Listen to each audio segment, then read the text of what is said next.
Hello दोस्तों, कैसे हैं आप लोग। स्वागत है आपका हमारे YouTube channel Sarang education hub पर। मेरा नाम है गौरव शुक्ला। मैं आपको पढ़ाऊंगा एक नया सब्जेक्ट मशीन ड्राइंग, जो कि हमारा इंजीनियरिंग डिपार्टमेंट में पढ़ाया जाने वाला एक सब्जेक्ट है। बीटेक में भी ये एक सब्जेक्ट है, और यहाँ डिप्लोमा में तो इसका ज़्यादा ही क्रेज़ होता है, या कह सकते हैं कि डिप्लोमा में इसका एग्ज़ाम भी लिया जाता है। इसलिए ये सब्जेक्ट हमारे लिए मोस्ट इम्पॉर्टेंट भी हो जाता है। और ये ऐसा सब्जेक्ट है बच्चों, दोस्तों की, जिसमें बच्चों को डर भी लगता है।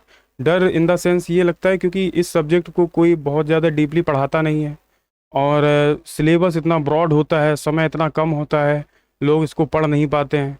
और इसमें टाइम इतना ज़्यादा देना पड़ता है, क्योंकि अगर आप बनाएंगे भी आर्ट या मशीन ड्राइंग के सब्जेक्ट को बनाते हैं तो बहुत टाइम लगता है। 3-3 घंटे 4-4 घंटे की असेंबली होती है, जिसमें बहुत समय बर्बाद होता है। उसके बावजूद भी बच्चे इसको पढ़ने से कतराते हैं, उन्हें डर भी लगता है, क्योंकि कोई अच्छे से समझा भी नहीं पाता है बच्चों को। तो इसलिए दोस्तों मैं ये सब्जेक्ट आपके सामने लेके आया हूँ, मशीन ड्राइंग। वैसे तो आप जानते हैं कि आप कला से चारों तरफ से घिरे हुए हैं। आप जब से पैदा हुए हैं, ये समझ लीजिए दोस्तों, जब से आपका जन्म हुआ है, किसी न किसी तरीके से आपको कला के माध्यम से चीज़ों को समझाया जाता है। जैसे कि आप पैदा हुए थे, तो जब आपने सबसे पहले आपको पढ़ाया गया कि छोटा आ क्या होता है, तो आपने देखा होगा कि छोटा आ बराबर क्या होता है, आम। तो आम जब पढ़ाया गया, लेकिन आपको कैसे समझाया गया कि आम कैसे बनता है, तो इस सिंबल के माध्यम से आपको बताया गया कि ये आम होता है ना। अब जब आप थोड़े से बड़े हुए, तो और भी चीज़ें ऐसी सामने आई, है ना, जिसकी वजह से आपको जानने लगे। अब जैसे कोई चीज़ ऐसी होती है जिसको सिंबल को दर्शाने के लिए, जैसे आपने देखा होगा कि एक ये सिंबल होता है, ये दर्शाता है कि कोई चिड़िया हैं जो उड़ रही हैं, है ना। जैसे कि आपने सिंबल देखा होगा कि जैसे एक ये गिलास है या बीकर है जिसमें पानी भरा हुआ है, तो आपने ये वाला सिंबल भी देखा होगा। तो इससे ये रिप्रेजेंट होता है कि ये एक तरीके से जो हम कला से हैं वो घिरे हुए हैं चारों तरफ से।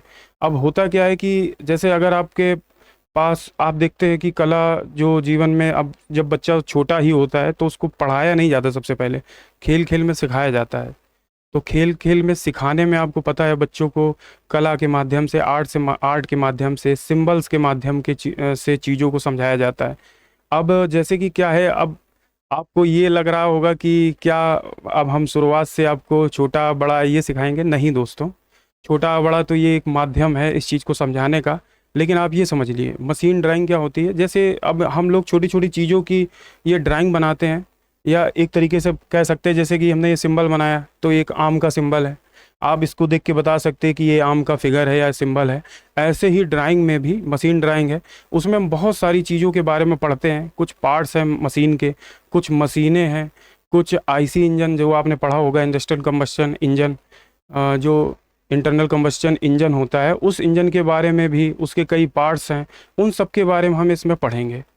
तो इस सब्जेक्ट में क्या है ना कि ये सब्जेक्ट ऐसा है जो कि आप पढ़ेंगे तो आपको इंटरेस्ट आएगा। अब वैसे भले ही ना आता हो, लेकिन जब हम पढ़ाएंगे तो आपको पक्का इसका इंटरेस्ट आएगा, ये मैं प्रॉमिस करता हूँ आपसे। तो ज़रा इस सब्जेक्ट के बारे में थोड़ा सा समझने के लिए पहले तो ये समझ लीजिए कि मशीन ड्राइंग मैंने टू क्यों लिखा है। टू इसलिए लिखा है क्योंकि दोस्तों ये मशीन ड्राइंग का ऐसा पार्ट है जिसमें असेंबली ज़्यादा दी जाती है। इसमें बेसिक चीज़ों के बारे में नहीं बताया जाएगा। रीज़न ये है कि इस सेमेस्टर में अगर देखा जाए तो मशीन ड्राइंग टू का ज़्यादा रोल है।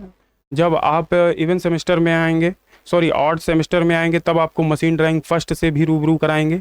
लेकिन अभी हमारे लिए जो इम्पोर्टेंट है वो मशीन ड्राइंग टू है, इसलिए मशीन ड्राइंग टू पहले आप पढ़ लीजिए, क्योंकि आपको पास भी होना है एग्ज़ाम में।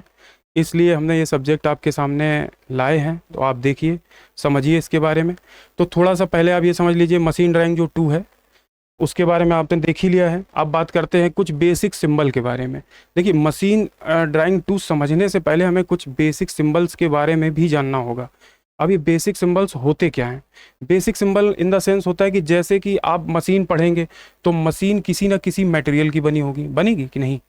अब मान लीजिए, जब किसी मटेरियल की बनी होगी तो आपको ये पता है या तो वो किस चीज़ की बनी होगी, या तो वो बनी होगी आपकी स्टील की, या किसकी बनी होगी, आयरन की, है ना।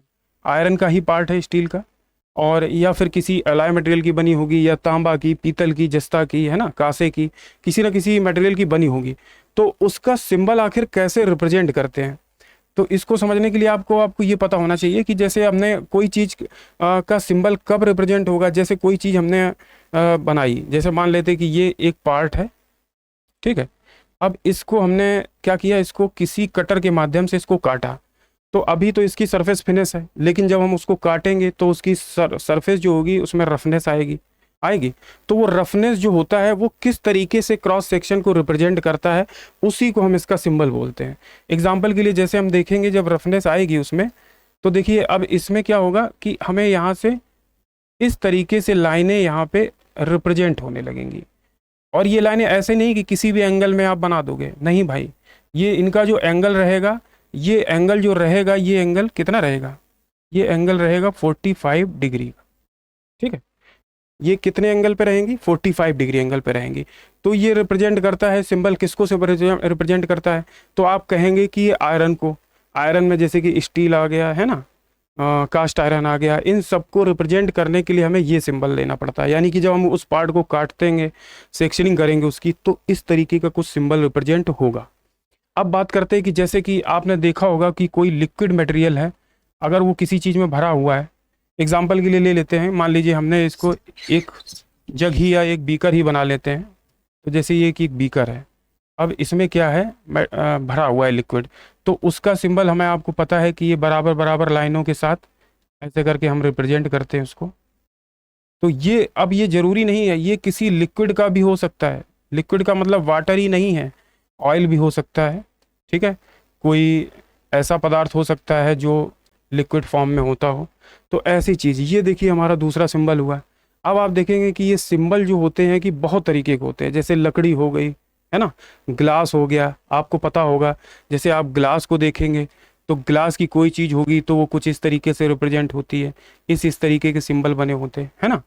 तो ये अब आप देखेंगे तब भी अब, और वैसे भी ये आपने जब मशीन ड्राइंग फर्स्ट पढ़ी होगी तो आपने ये सिंबल भी पढ़ रखे होंगे। आपने इंजीनियरिंग ड्राइंग जब पढ़ी होगी तो इंजीनियरिंग ड्राइंग का ही पार्ट है हमारा एक मशीन ड्राइंग, ठीक है।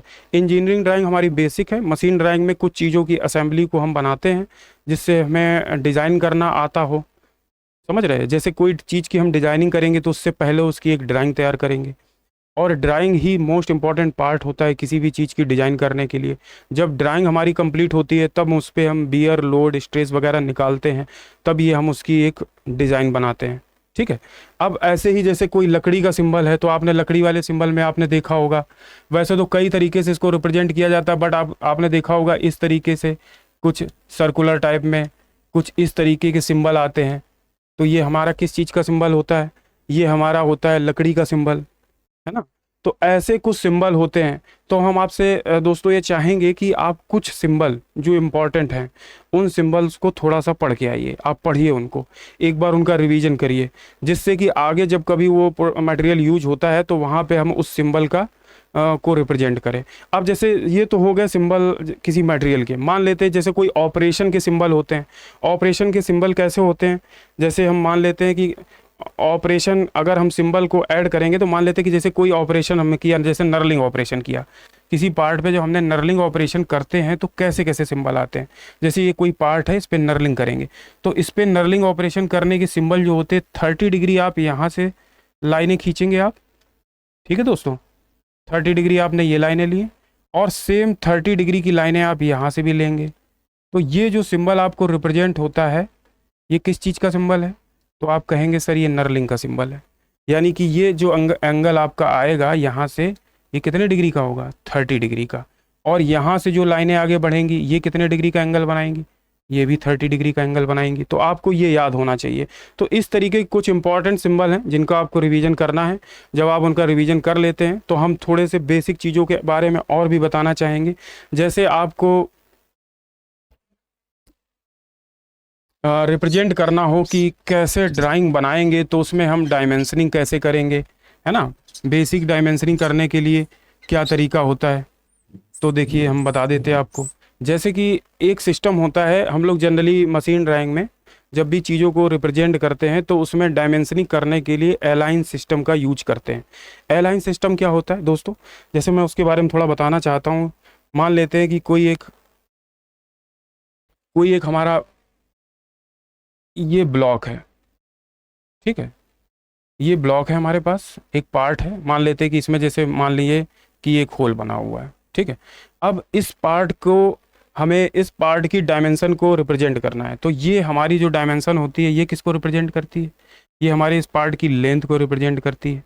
अब लेंथ जो रिप्रेजेंट होती है, ठीक है, अब डायमेंशनिंग करने का मेन मकसद ये है कि देखिए अगर देखा जाए तो डायमेंशनिंग जो की जाती है अलाइन सिस्टम में, ये यहाँ जो ये लाइन आप खींचते हैं जिसमें आप डायमेंशन रिप्रेजेंट करेंगे, उसके बिल्कुल सेंटर पे, जैसे मान लीजिए कि ये 80 mm का है, तो हम यहाँ पे mm नहीं लिखते हैं। mm इसलिए नहीं लिखेंगे क्योंकि हम यहाँ पे सारी डायमेंशन mm में ही रिप्रेजेंट कर रहे हैं। तो जब आप टाइटल ब्लॉक बनाते हैं तो वहाँ आप रिप्रेजेंटेशन किस डायमेंशन में करना चाहते हैं या किस सेंटीमीटर में करना चाहते हैं, mm में करना चाहते हैं, मीटर में करना चाहते हैं, वो आप वहाँ पे लिख सकते हैं। और यहाँ पे हम उस चीज़ को यहाँ पे लिखेंगे नहीं। अब जैसे यही बात करें, अगर हमें इसकी विड्थ का मेजरमेंट करना हो, तो जब हम विड्थ इसकी मेजरमेंट करेंगे तो कैसे रिप्रेजेंट करेंगे? तो देखिए दोस्तों, आपको एरो तो आता ही होगा बनाना, सब लोग जानते होंगे कि फर्स्ट ईयर में आपने पढ़ भी रखा होगा कि एरो जो होता है 1:3 का रेशियो लेके बनाते हैं। ठीक है, अब जैसे इसकी मान लीजिए लेंथ है 70, तो बिल्कुल इसके सेंटर में ऐसे ऊपर लिखेंगे। अब देखिए गलतियां क्या होती है दोस्तों, गलतियां ये होती है कि बहुत सारे लोग यहाँ पे तो सही लिखते हैं बट यहाँ पे गलत कर देते हैं। कुछ लोग पता क्या करते हैं, कुछ लोग करेंगे, देखिए क्या करेंगे आप इसको रिप्रेजेंट करने के लिए, वो क्या करते हैं दोस्तों, कुछ लोग ये करेंगे कि जैसे ये हमने यहाँ पे बना दिया, ठीक है, जैसे ये हमने बनाया, और कुछ लोग क्या करेंगे डायमेंशन कभी नीचे इसके रिप्रेजेंट कर देंगे। ठीक है, तो ये गलत है। ठीक है, कुछ लोग क्या करेंगे, ये तो हमने नीचे कर दी, कुछ लोग क्या करेंगे, कुछ लोग ये करेंगे कि इस डायमेंशन को ऐसे रिप्रेजेंट कर देते हैं, कुछ आगे रिप्रेजेंट कर देते हैं, कुछ क्या करेंगे,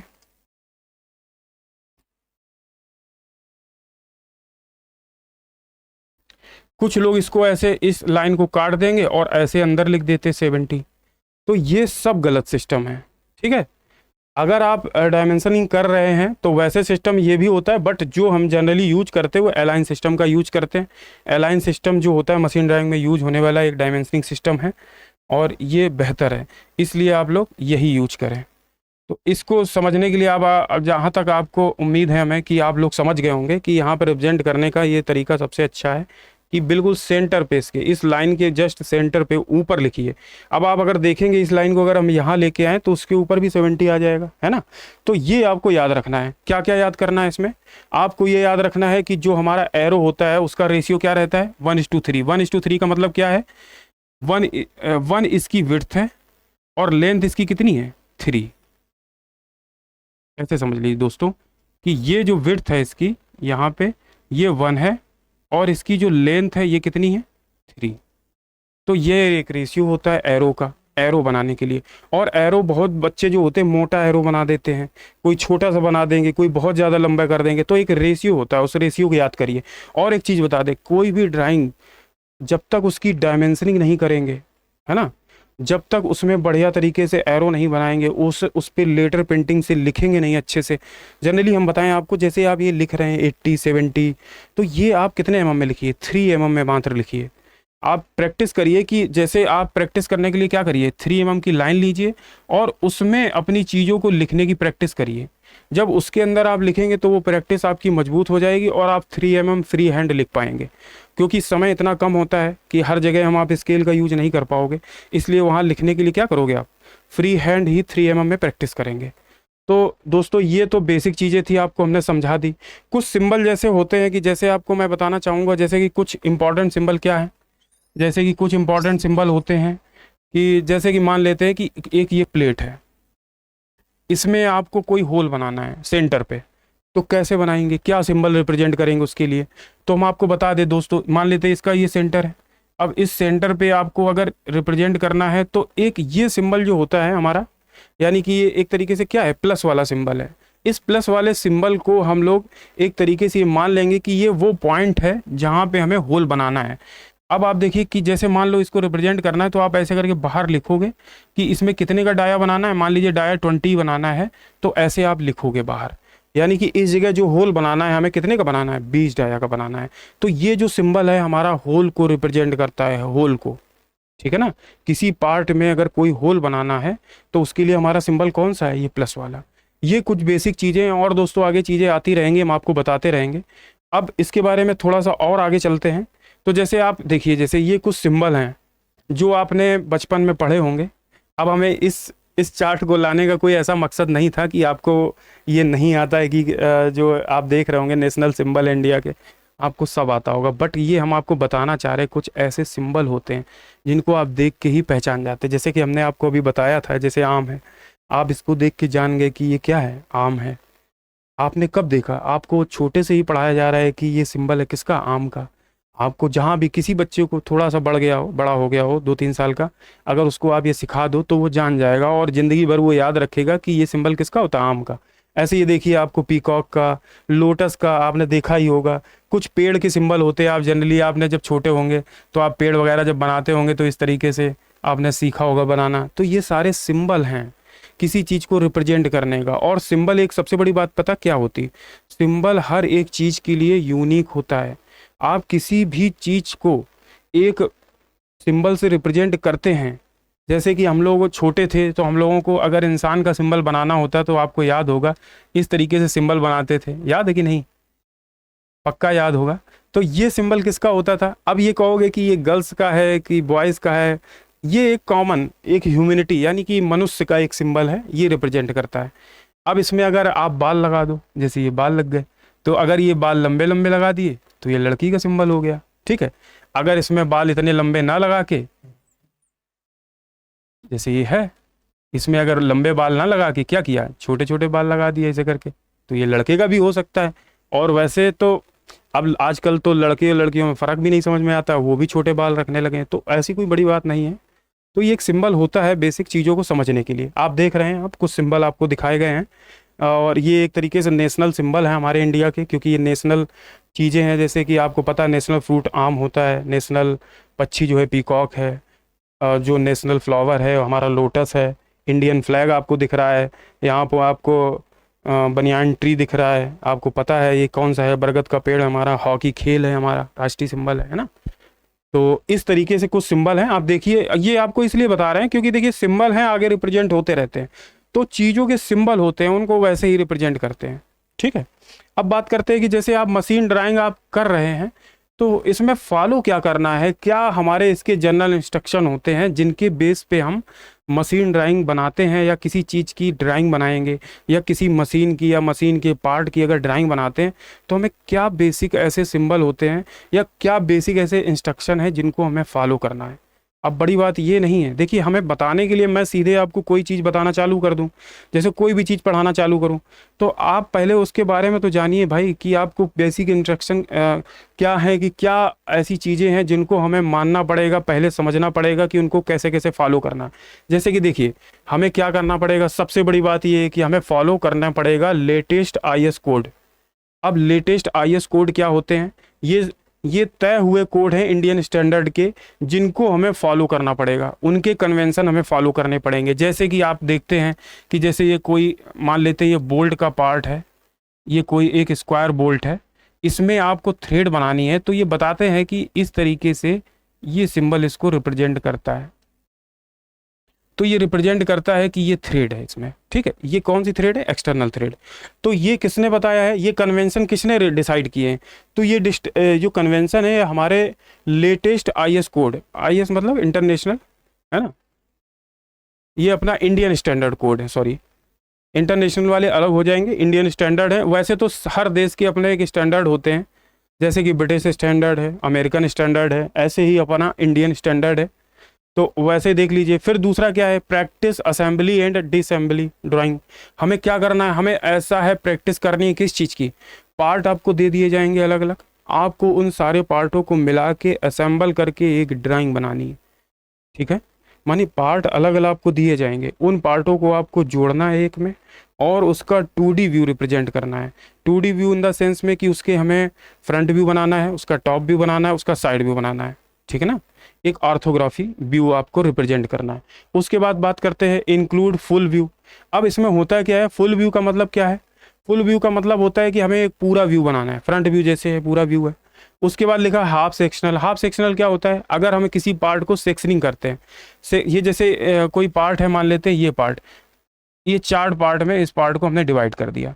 तो अगर आप देखा जाए तो ये हाफ सेक्शन का मतलब ये है कि जब कोई पार्ट को, जैसे मान लेते हैं कि ये अभी हम इसको आधे पार्ट में डिवाइड कर दें, जैसे कोई असेंबली है ये, तो उसको आधे पार्ट में जब हम डिवाइड करेंगे तो ये क्या हो जाएगा, हाफ सेक्शन। तो इसे बोलेंगे, जब हम सेक्शनिंग ऊपर करेंगे तो उसे बोलेंगे अपर हाफ इन सेक्शन, ठीक है। और यही सेक्शनिंग अगर नीचे भी हो तो उसे हम क्या बोलेंगे, लोअर हाफ इन सेक्शन। अब डिपेंड करता है कि सेक्शनिंग की डायरेक्शन क्या है। हम मानते हैं कि ये पार्ट अलग है, ये पार्ट अलग है, ये पार्ट अलग है, ये पार्ट अलग है, तब हम इसकी डायरेक्शन चेंज करेंगे। अगर पता है कि सेम पार्ट है तो हम डायरेक्शन चेंज नहीं करेंगे। ये भी आपको पॉइंट आगे सिखाए जाएंगे। फुल इन सेक्शन क्या होता है, फुल इन सेक्शन क्या होता है, जैसे ये आपने हाफ इन सेक्शन देखा, अपर हाफ देखा, लोअर हाफ देखा, ऐसे फुल इन सेक्शन में क्या होता है, जब पूरे पार्ट में ही सेक्शनिंग कर दी जाए, है ना, पूरी असेंबली में सेक्शनिंग कर दी जाए तो उसे फुल इन सेक्शन बोलेंगे। और अगर किसी सेक्शनिंग असेंबली में, जैसे मान लो कोई असेंबली है, इसके केवल राइट वाले पार्ट में ये राइट पार्ट होगा, ये लेफ्ट होगा, ठीक है। अगर केवल राइट वाले पार्ट में सेक्शनिंग करेंगे तो उसे राइट हाफ इन सेक्शन बोलेंगे, और केवल लेफ्ट वाले में करेंगे तो लेफ्ट हाफ इन सेक्शन बोलेंगे। समझ पा रहे हैं कि नहीं? यानी कि जब हम राइट हाफ इन करेंगे तो हम यहाँ वाली सेक्शनिंग हटा देंगे, ठीक है ना, तो ये हो जाएगा आपका राइट हाफ इन सेक्शन। और जब इस साइड सेक्शनिंग करेंगे तो लेफ्ट हाफ इन सेक्शन बोलेंगे। वैसे तो सेक्शनिंग आपने पढ़ रखा होगा मशीन ड्राइंग फर्स्ट में, इतना ज़्यादा हमें बताने की जरूरत नहीं है, लेकिन हम आपको बता दें, जो आपको रिवीजन करना पड़ेगा उसमें आप पहला सेक्शनिंग का करिए, डायमेंशनिंग सिस्टम का करिए, ठीक है। कुछ बेसिक चीज़ें हैं, जैसे कि आपने लेटर प्रिंटिंग भी पढ़ रखी होगी, तो आप 3mm में लेटर को लिखना सीखिए पहले, ठीक है। उसके बाद आपको कुछ बेसिक, जैसे किस किस तरीके की लाइन्स होती हैं वो आपको पढ़ना पड़ेगा। नट बोल्ट आपको पढ़ाए गए थे, है ना, फर्स्ट ईयर ड्राइंग में, और मशीन ड्राइंग फर्स्ट में नट बोल्ट पढ़िए। उसमें इंपॉर्टेंट है hexagonal nut bolt, square nut bolt.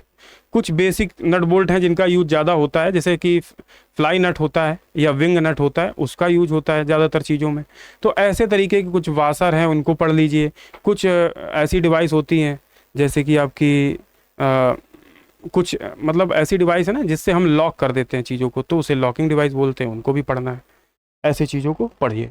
अब देखिए इसमें क्या लिखा है, कुछ parts name and bill of material. देखो क्या चीज़ हैं जिनको हमें फॉलो करना है।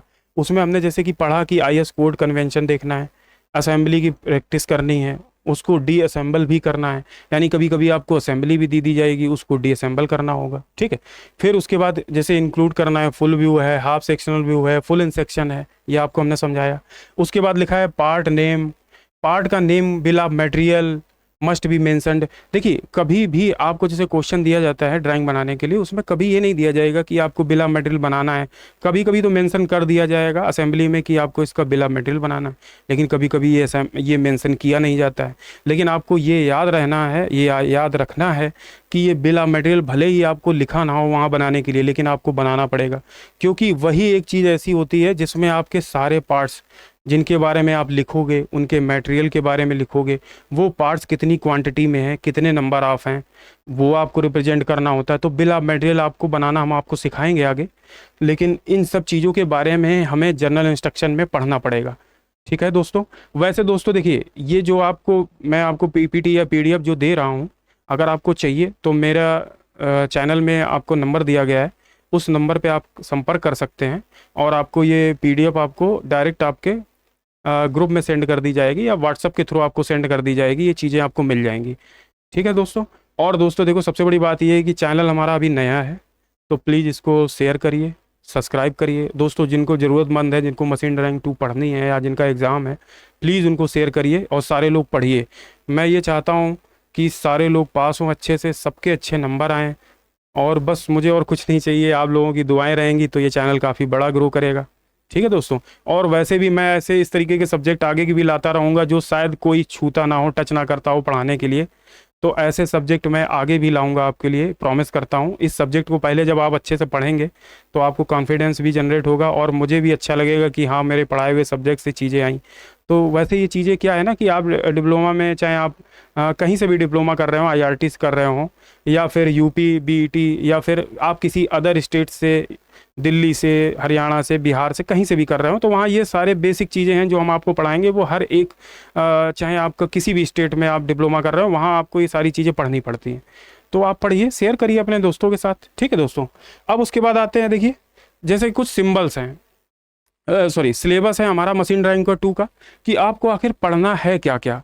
ये सबसे बड़ी बात होती है कि देखिए अब पहले लड़कों दोस्तों आपको पता ही नहीं होता है कि हमें पढ़ना क्या है, सिलेबस हमारा कितना है, आपने उस चीज़ को देखा नहीं है, लेकिन आप उससे पहले से भयभीत हैं।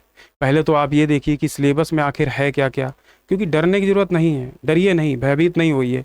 जब आप इस चीज़ को देखेंगे समझेंगे तो आपको लगेगा अरे बहुत ज़्यादा नहीं पढ़ना है आपको, लेकिन हाँ जितना भी पढ़ना है उसे सॉलिड पढ़िए। सॉलिड का मतलब वो उस चीज़ से अगर कोई भी क्वेश्चन बनता है तो वो ऐसी चीज़ होनी चाहिए, उससे आपका बाहर नहीं जाना चाहिए, यानी वो आपको तैयार होना चाहिए।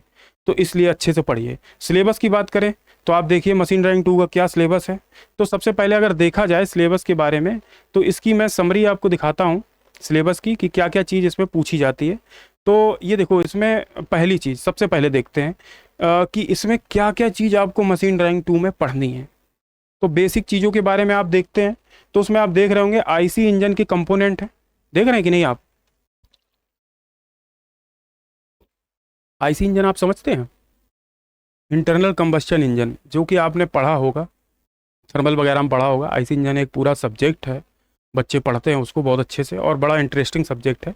तो उसमें जो कंपोनेंट होते हैं, जैसे कि आईसी इंजन कंपोनेंट में आते हैं स्पार्क प्लग आता है, फ्यूल इंजेक्टर नोजल होता है। स्पार्क प्लग आपको पता होगा पेट्रोल इंजन में लगा होता है, और यही स्पार्क जनरेट करता है जिसकी वजह से फ्यूल जलता है, और जलने के बाद हमें पावर मिलती है। उसके बाद आते हैं फ्यूल इंजेक्टर नोजल।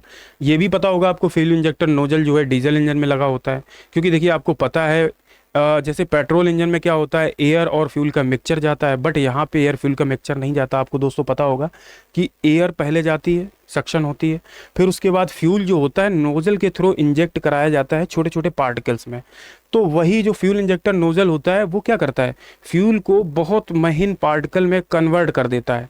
तो इसलिए फ्यूल इंजेक्टर नोजल जो है किसका पार्ट है, आईसी इंजन का। अब बात करते हैं कनेक्टिंग रॉड। बेसिक चीज़ ये है कि कनेक्टिंग रॉड आपने देखा होगा, क्योंकि बहुत सारे फिगर आपने देखे होंगे जिसमें पिस्टन लगा होता है, कनेक्टिंग रॉड लगी होती है, ये सारा फिगर आपने देख रखा होगा आईसी इंजन में। तो वो चीज़ हो गई।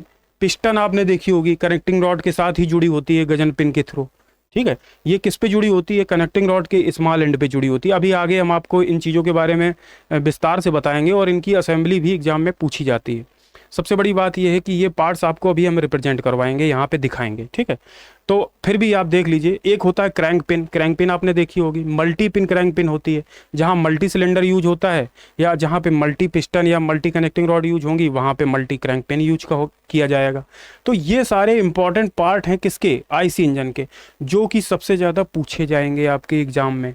और इनमें से कुछ ऐसे पार्ट हैं जिनको फ्री हैंड में एग्जाम में पूछा जाता है, कुछ ऐसे पार्ट हैं जिनकी असेंबली एग्जाम में पूछी जाती है। जैसे देखा जाए कि स्पार्क प्लग हुआ, फ्यूल इंजेक्टर नोजल हुआ, कनेक्टिंग रॉड हुआ, इनकी असेंबली एग्जाम में ज़्यादातर रिपीट होती रहती है, बार बार पूछी जाती है। और ऐसा नहीं कि टफ है, बहुत आसान है, आप जब पढ़ेंगे तो बहुत अच्छा लगेगा आपको। बात करें कि piston, crank pin, multi pin crank pin, ये सब क्या होते हैं, ये एग्जाम में फ्री हैंड पूछे जाने वाले पार्ट होते हैं। फ्री हैंड का मतलब आप समझ रहे हैं, ऐसी चीज़ें जो आप बिना स्केल के बनाएं, बिना कंपास, बिना स्केल, इन सब चीज़ों का बिना यूज किए हुए, उन चीज़ों को जब आप बनाते हैं अपने हाथों से ही एक अपना अप्रोप्रिएट डायमेंशन में, और उनको रिप्रेजेंट करते हैं, तो कम से कम आप 2 व्यू रिप्रेजेंट करेंगे। तो ऐसी चीज़ों को फ्री हैंड हम बनाएंगे।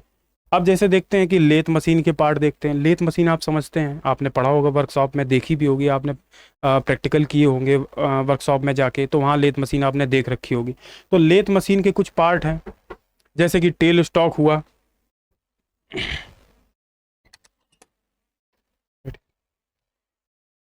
जैसे कि लेथ मशीन के जैसे कुछ पार्ट हैं, कंपोनेंट हैं, जैसे कि टेल स्टॉक। टेल स्टॉक आपने देख रखा होगा। लेथ मशीन जब आपने देखी होगी तो एक तरफ तो उसका 4 चक लगा होता है या 3 चक लगा होता है, और दूसरी तरफ उसका टेल स्टॉक लगा होता है। टेल स्टॉक होता क्या जनरली है, जनरली जो टेल स्टॉक लगाया जाता है कि जब लेथ मशीन पे कोई बड़े पार्ट, जैसे कोई बड़े लेंथ का पार्ट है, तो उसको सपोर्ट करने के लिए जो हम टेल स्टॉक का यूज करते हैं, ठीक है ना। तो उसके बाद आते हैं टूल होल्डर। टूल होल्डर क्या होता है, लेथ में टूल होल्डर भी लगा होता है, वो क्या करता है, टूल को होल्ड करता है।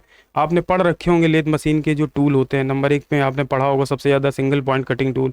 ये तो मैक्सिमम बच्चों ने पढ़ रखा होगा, इसके फिगर भी बनाए होंगे। मशीन ड्राइंग फर्स्ट में भी ये क्वेश्चन बहुत पूछा जाता है।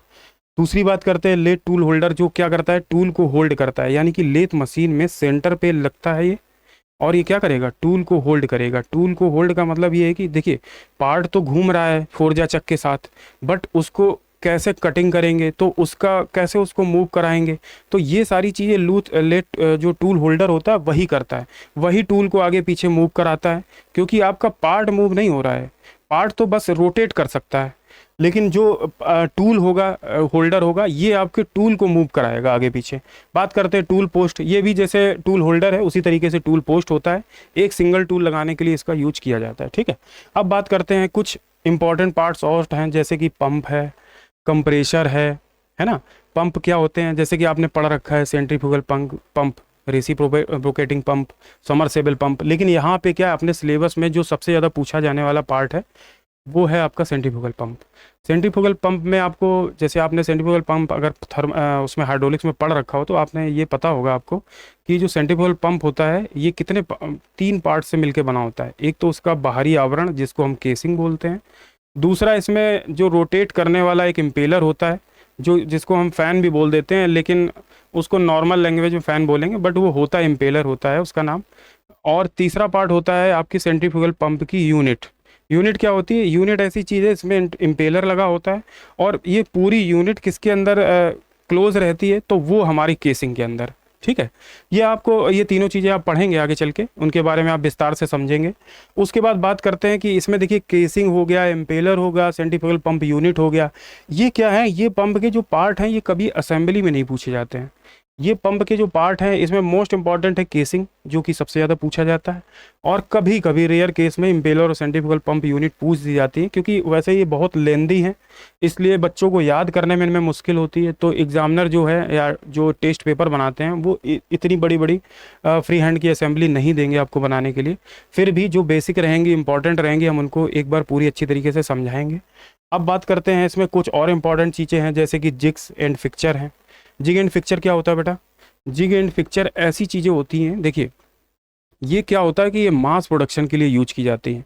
अब आपने देखा होगा बहुत सारी चीज़ें होती हैं जो बिल्कुल सेम साइज की, सेम डायमेंशन की बनाई जाती हैं। जैसे कि आप कोई नट बोल्ट ले लीजिए, मार्केट में आप जब लेने जाते हैं किसी बोल्ट को, तो आप जाएंगे मार्केट में, दुकान वाले से पूछेंगे तो वो आप सेम आपको उसी साइज का बोल्ट निकाल के दे देगा।